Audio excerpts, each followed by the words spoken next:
Good evening friends. Good evening sir. आज हम देखने वाले हैं income from house property.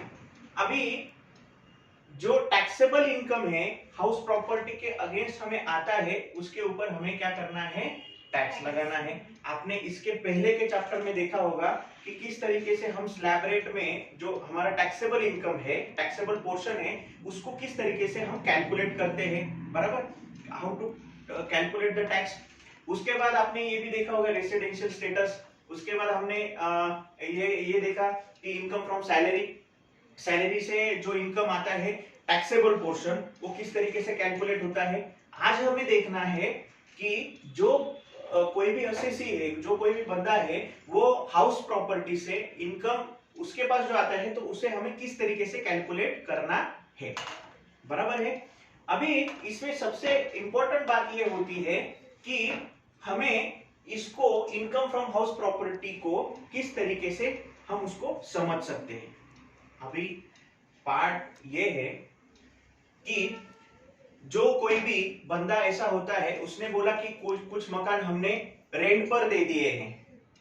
Salary मतलब वो कहीं पे जॉब पे नहीं जाता, या फिर उसका कोई बिजनेस नहीं है, कुछ प्रोफेशन नहीं है, या फिर उसने कुछ लॉटरी शायद अदर सोर्स ऐसा भी कुछ हुआ नहीं है, बराबर, या फिर कुछ प्रॉपर्टी बेच के या फिर घर बेच दिया है, कैपिटल गेन, आप सभी को मैंने इंट्रोडक्शन में बताया, बराबर, ऐसा कुछ नहीं है। लेकिन उसने कह दिया कि सर मेरे 5 घर मैंने रेंट पर दे दिए। हमने बोला अरे टैक्स तो लगेगा।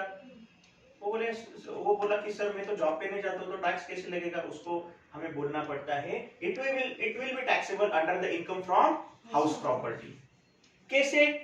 तो सिंपल है, हमें क्या करना पड़ेगा, उसके लिए हाउस प्रॉपर्टी का जो भी कुछ फॉर्मेट है वो हमें मालूम होना चाहिए। We need to understand that format. What is that format?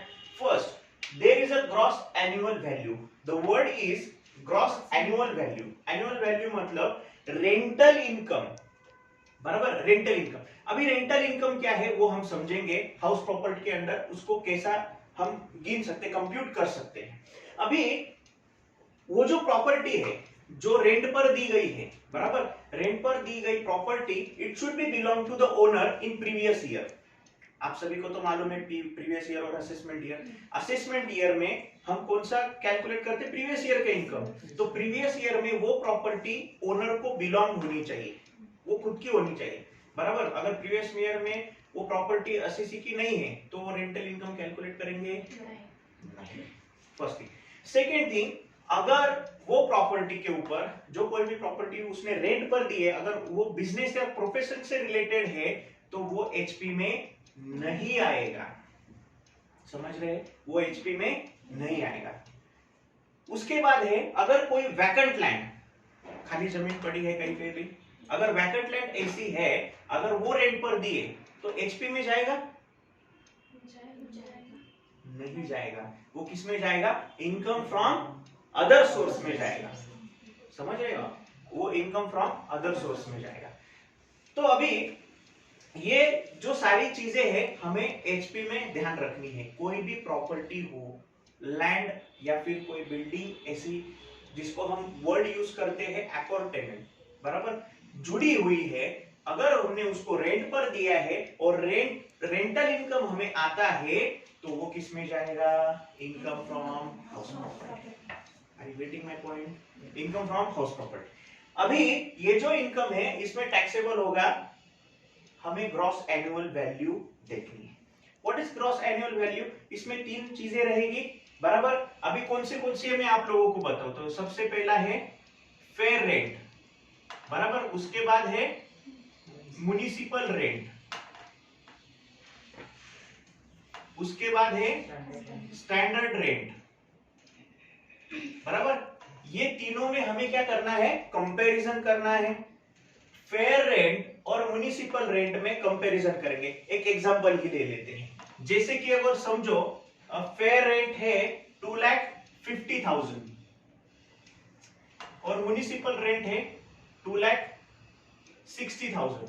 तो इसमें से हमें क्या करना है, विचएवर इज हायर, इन दोनों में से क्या करना है, विचएवर इज हायर। तो इसमें से हायर कौन सा है, 2,60,000। अभी इसको क्या करेंगे, बाहर निकालेंगे और इसका कंपैरिजन किससे करेंगे, स्टैंडर्ड रेट से करेंगे। तो स्टैंडर्ड रेट समझो हम यहाँ पे देखेंगे कि 2,40,000 है।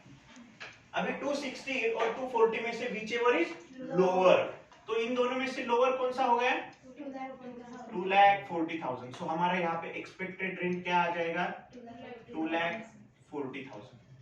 समझ रहे हैं आप, पक्का। अभी ये हमारा क्या हो गया, एक्सपेक्टेड रेंट आ गया। This rent should be expected in particular year, बराबर है। बट बात तो ये है, कोई बोलेगा सर हमारा एक्चुअल रेंट इतना आया ही नहीं, तो हम ना थोड़ी इसके ऊपर टैक्स लगाएंगे, बराबर है, इसके ऊपर टैक्स नहीं लगेगा। तो हमें क्या करना पड़ेगा, एक्सपेक्टेड रेंट का एक्चुअल रेंट से कंपैरिजन करना पड़ेगा, बराबर। एक्चुअल रेंट मतलब क्या कि हाथ में मेरा कितना पैसा आया, जो मैंने टेनेंट रखा है, जिसको हमने रेंट पर दिया है प्रॉपर्टी, वो कितना पैसा उसने दिया, जो मतलब हमारे हाथ में आया, तो वही तो टैक्सेबल होगा, बराबर। तो अगर समझो उसने हमें पर मंथ हमें एक्चुअल रेंट आ गया समझो 2,20,000, इतना अमाउंट हमें आ गया। तो अभी एक्चुअल रेंट और एक्सपेक्टेड रेंट का कंपैरिजन करेंगे, तो इसमें से एक्सपेक्टेड रेंट में से एक्चुअल रेंट कम है, बराबर है। लेकिन एक्चुअल रेंट किस वजह से कम है ये हमें चेक करना है। अगर due to vacancy actual rent कम है एक्सपेक्टेड रेंट से, तो जीएवी हमारा क्या रहेगा, actual rent. Due to vacancy है तो, और अगर अनरियलाइज्ड रेंट या any other reason other than vacancy, तो हमें क्या करना पड़ेगा, जीएवी 2,40,000 मतलब एक्सपेक्टेड रेंट लेना पड़ेगा। Are you getting my point? Yes sir. Okay. तो अभी यहाँ पे अगर हम ऐसा एज्यूम करते हैं कि actual rent 2,20,000 is lower than the expected rent due to because of the vacancy, एक महीना खाली पड़ा था घर, इसलिए वो जो कुछ रेंट है नहीं आ पाया। So here GAV we will take as a actual rate. So 2,20,000 हम क्या करेंगे, यहाँ पे लेंगे। सेकेंड थिंग, हमें क्या करना है, म्युनिसिपल टैक्सेस पेड को लेस करना है। कभी कभी आपको सब में अगर ऐसे पूछा जाए कि म्युनिसिपल टैक्सेस पेएबल, तो उसको लेंगे हम यहाँ पे। अगर पेएबल बताया है, घेनार का ही थे, लेंगे उसको, क्यों नहीं लेंगे, क्योंकि वो पेएबल है। वर्ड क्या यूज किया गया है, ध्यान से समझ लो, paid. If you have actually paid that municipal tax for that particular period, then and then only you can take the deduction. Understood? Okay. So here we are assuming that 10,000 municipal tax we have paid. So how much net annual value? Here will be 2,10,000. Okay. So deduction under section 24. There is further deduction which is given under section 24. There are two types. First is the standard deduction which is flat 30% on NAV. NAV is what? Which is given above 30%. 2,10,000 30%. How much amount will be there? Just calculate. 2,10,000 into 30%.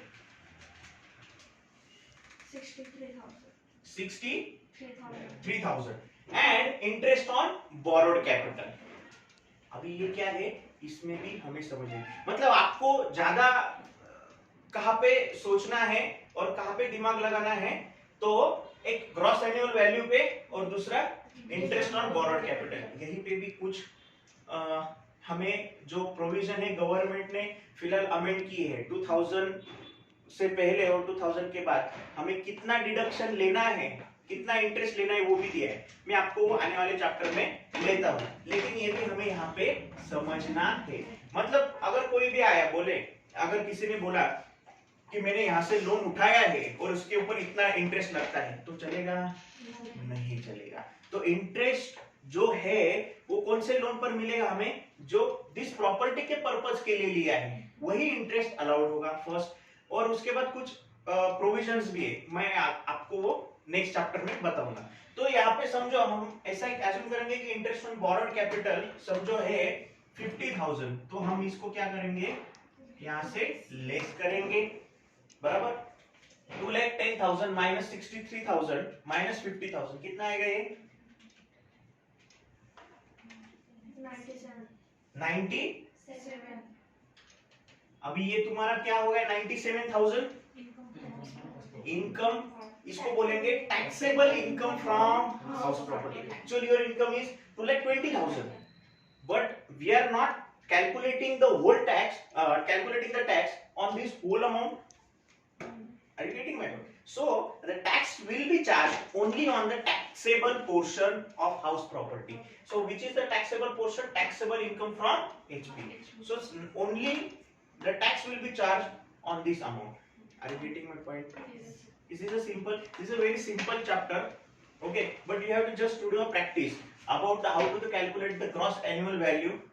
You need to understand the comparison between the fair rent, municipal rent, standard rent, and then afterwards when you get the when you get the value of expected rent, then compare it with the actual rent, then determine it which will be the gross annual value.